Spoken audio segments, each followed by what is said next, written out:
Čauky, já jsem Káťa, jsem abstinující feťák. Vidíš to, jak to shiny?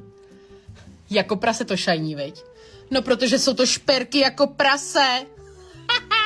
www.šperkyjakoprase.cz Oslovili mě a já jsem si mohla vybrat, takže jsem si vybrala toho nádherného princátka. Jo, miluju to. Potom vzpomínku na Vicky jsem si vybrala, to je ten krásný šperk. Šperky jako prase prostě. Víš, srdíčko tam je, křídla a další srdíčko. To je krásný, veď. Fakt nádhera. Má to skvělý zapínání. Za prvý to tady má to srdíčko ještě na konci. A tadyhle máš 3 nastavitelný, podle toho, jak máš silnou ruku, jo. Tak to se mi moc líbí. To je no tyhle, to je božský prostě. No a mámě jsem pořídila takovejhle krásnej. Tohle je všechno ze stříbra. Jinak na jejich stránkách najdeš úplně totálně všechno.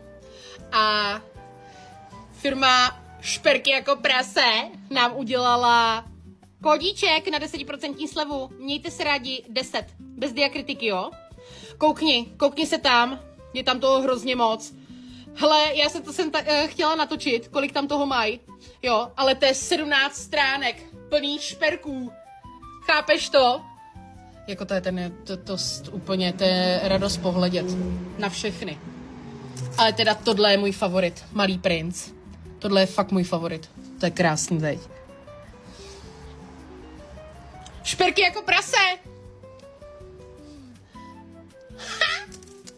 Já děkuju moc krát a ty to můžeš využít, tu slevu 10% s kódem Mějte se rádi 10, třeba na 1. máje a nebo na Den matek.